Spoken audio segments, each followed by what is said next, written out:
নমস্কার বন্ধুরা, আজকে আবার একটি রেসিপি নিয়ে হাজির হয়েছি।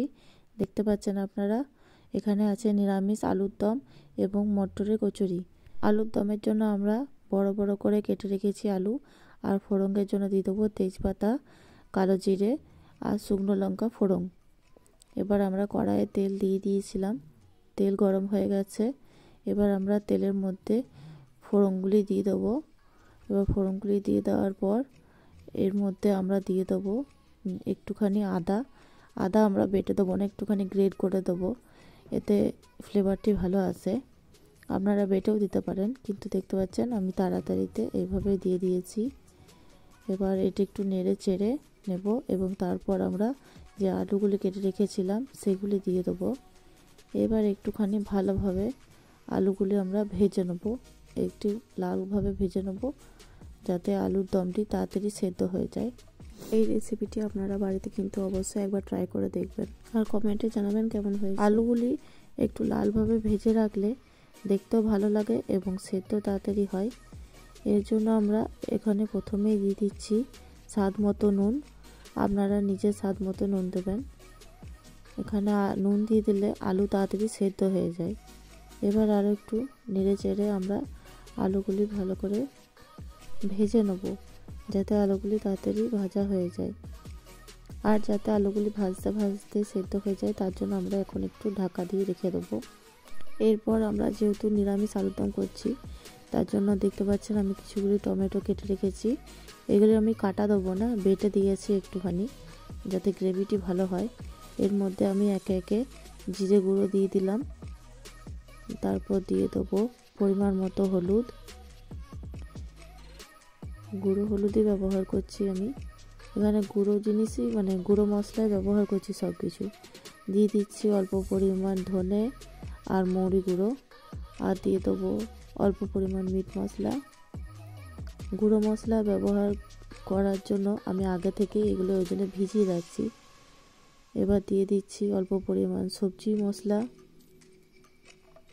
দেখতে পাচ্ছেন আমি কিভাবে পরিমাণ মতোই দিচ্ছি, সব কিছু কিন্তু পরিমাণ মতোই দিচ্ছি, আপনারা নিজেদের পরিমাণ মতো দেবেন। একটুখানি চিকেন মশলা দিয়ে দিয়েছি। দেখতে পাচ্ছেন আমি কিন্তু গুঁড়ো মশলা দিয়ে করছি, আর আদার্স কিন্তু মানে অন্য কোনো মশলা দিচ্ছি না। এবার দিয়ে দিলাম অল্প পরিমাণ চিনি। এতে নিরামিষ রান্নাতে চিনি দিলে বেশ ভালো আসে স্বাদ, আর আপনারা চাইলে না দিতেও পারেন, আমার মন হয়েছে আমি তাই দিলাম। এবার এভাবে একটুখানি নেড়ে রেখে দেবো, এতে মশলাটি বেশ ভালোভাবে মানে বাটা মশলার সাথে মিক্স হয়ে যায়। লঙ্কা গুঁড়ো আমি দিয়ে দিচ্ছি, পরিমাণ মতো দিলাম, চাইলে আপনারা না দিতেও পারেন, এতে দেখতে ভালো হয় এবং কালারটাও ভালো আসে। আপনারা দেখতে পাচ্ছেন আমি ঢাকা খুলে ভাজতে আবার শুরু করেছি। এক পিঠ ভালোভাবে লাল হয়ে গেছে, আর দেখতে পাচ্ছেন সেদ্ধ একটু একটু হয়ে এসেছে। ভিডিওটি স্কিপ করবেন না, পুরোটি দেখে নেবেন, তাহলে কত তাড়াতাড়ি হয়েছে আপনারাও জানতে পারবেন, আর আপনারাও বাড়িতে এইভাবে বানাতে পারবেন। এইভাবে আমরা খানিকক্ষণ কিন্তু ভাজতে থাকবো, যাতে পুরো আলুগুলি লাল হয়ে ভালোভাবে ভাজা হয়ে যায়। আর এর মধ্যে আমরা দিয়ে দিচ্ছি কিছু পরিমাণ অল্প পরিমাণ মটর, কাঁচা মটর দিয়েছি, এতে দেখতে কিন্তু ভালো লাগে। অল্প পরিমাণে দিয়েছি, বেশি দিলে আবার মটরের মতো ঘুগনির মতো হয়ে যাবে, তাই আমরা অল্প পরিমাণে দিয়েছি। আর দেখতে পাচ্ছেন আমি এখনও পর্যন্ত কিন্তু ভালোভাবে ভাজতে থাকছি, একটু একটু লাল লাল হয়ে এসেছে, আর সেদ্ধও কিন্তু প্রায় অনেকটি হয়ে গেছে, কিন্তু আমি এখনও পর্যন্ত ভাজছি। এইভাবে ভাজা হলে পর আমরা দেখতে পাচ্ছেন দিয়ে দিলাম বেটে রাখা মশলাটি, যেটি বেটে রাখা বলতে যে টমেটো বাটা ছিল, তার মধ্যে আমরা যে গুঁড়ো মশলাটি সব রকম মশলা মিশিয়ে রেখেছিলাম সেটি আমরা দিয়ে দিলাম। এবার আমরা এইভাবে একটু নেড়ে চেড়ে নেবো, আর নেড়ে চেড়ে নেওয়ার পর আমরা একটুখানি দেখলেন মশলাটিতে যে বাটির মধ্যে ছিল একটু জল দিয়ে সেটা দিয়ে দিলাম। এবার আমরা এভাবে একটু নেড়ে চেড়ে এটি রেখে দেবো, এভাবেই একটু ঢাকা দিয়ে দেবো, যাতে এটি জলটা টেনে নেয় আর আলুগুলি আরও ভালোভাবে সেদ্ধ হয়ে যায়। দেখতে পেলেন আমরা খানিকক্ষণ পর আবার ফিরে এসেছি। এটা কিন্তু আস্তে আস্তে মশলাটি কষাও হয়ে যাবে আর জলও টেনে যাবে, আর দেখতে পাচ্ছেন আমরা খুব ভালোভাবে কিন্তু আলু সেদ্ধ হয়ে গেছে কিন্তু।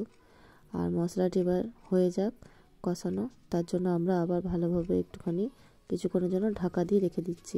কিছুক্ষণ ঢাকা দেওয়া থাক। এবার চলুন আমরা মটরের কচুরি যেটি বানাবো তার জন্য আমরা মটরটিকে প্রথমে ছাড়িয়ে ভালো করে ধুয়ে রেখে দিয়েছিলাম, আর দিয়ে দিয়েছি এর মধ্যে লঙ্কা, আর দিয়ে দিয়েছি কিছু পরিমাণ আদা কুচি।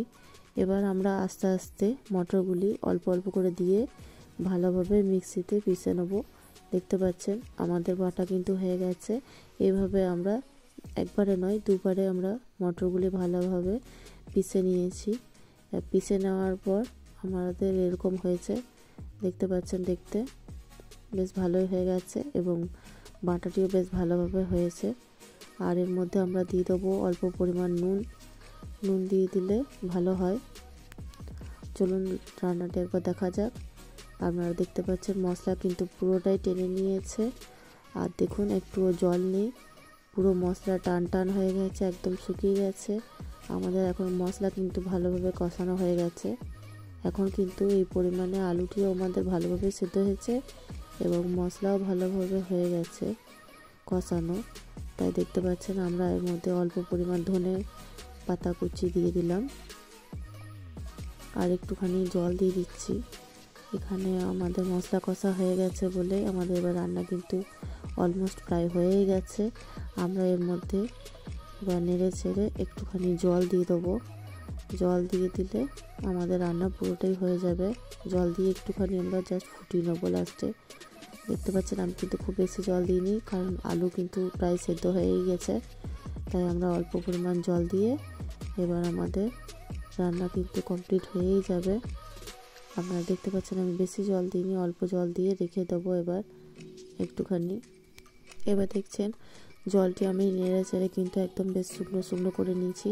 এটা দেখতে যত সুন্দর হয়েছে খেতেও কিন্তু খুবই সুন্দর হয়েছে। রান্না আমাদের হয়ে গেছে, তাই আমি তুলে রেখে দিলাম। এটি গরম গরম খেতে কিন্তু খুবই ভালো লাগবে। আপনি দেখতে পাচ্ছেন কি সুন্দর একটি কালার এসেছে, আর খেতে অসাধারণ হয়েছে। আপনারা কিন্তু বাড়িতে অবশ্যই ট্রাই করবেন। কিছু না হোক আলুদমটি এরকমভাবে করে খাবেন, এতে রুটি যার সাথে খাবেন সবের সাথে ভালো লাগে। এবার আমরা ময়দাটি রেডি করব। এর জন্য আমরা লবণ আর চিনি দিয়ে দিলাম। আমরা এখানে আশীর্বাদ আটা ব্যবহার করেছি, কোনো রকম রুল ময়দা ইউজ করিনি। এবার আমরা এটি ভালোভাবে মিশিয়ে নিচ্ছি। আমি দেখতে পাচ্ছেন নুন আর চিনি যাতে ভালোভাবে মেশানো হয়ে যায়, তার জন্য আমরা ভালো হালকা হাতে ঘুরিয়ে নিয়েছি। আর দিয়ে দিলাম ময়ানের জন্য অল্প পরিমাণ সাদা তেল। আমরা কিন্তু খুব বেশি একটা ময়ান দিইনি, অল্প পরিমাণে দিয়েছি। এইভাবে মাখতে মাখতে দেখুন ময়ানটি ভালোভাবে মাখিয়ে নিচ্ছি আটাতে। এরপর আমরা অল্প অল্প পরিমাণ জল দিয়ে আটার ডোটি তৈরি করে নেব। খুব বেশি নরম করব না, আর খুব বেশি শক্তও করব না, যেরকম দরকার সেরকমই করছি। খুব বেশি শক্তভাবে মাখবেন না কিন্তু, আর খুব বেশি নরম করে মাখবেন না, হালকাভাবে করবেন। আমরা কচুরির জন্য দেখুন অল্প তেল দিয়ে দিয়েছি।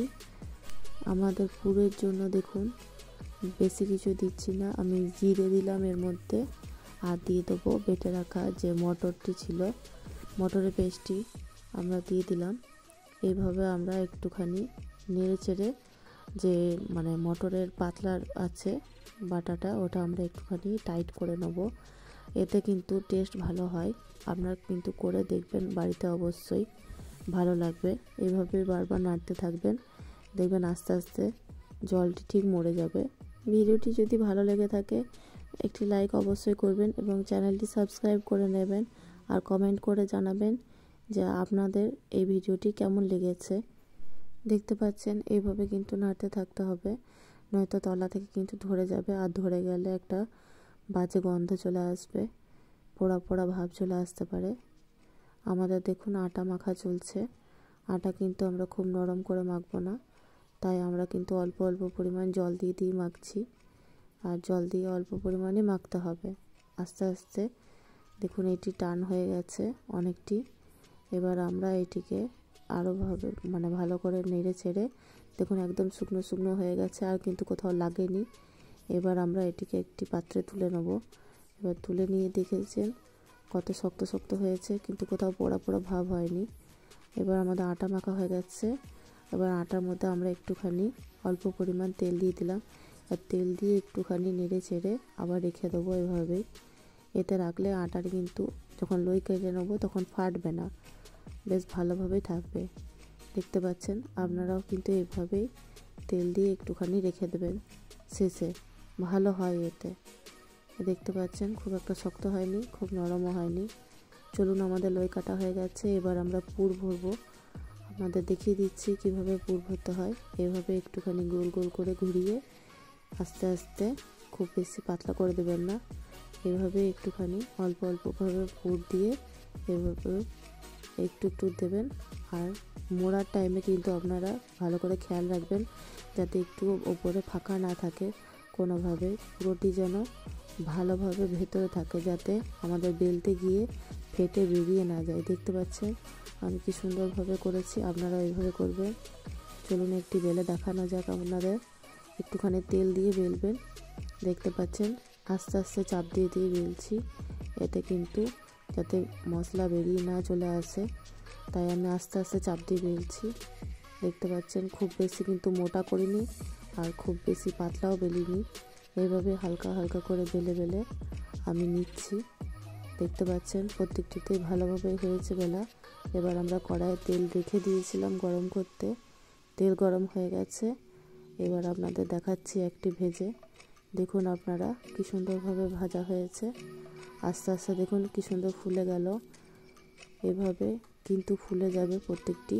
আপনারা কিন্তু চেষ্টা করবেন যাতে পুর ভরার সময় ফেটে না যায়, ফেটে গেলে এই ভাজার টাইমে কিন্তু খুবই অসুবিধা হয়, পুরো মশলা তেলের মধ্যে বেরিয়ে চলে আসে এবং দেখতে খুবই খারাপ লাগে।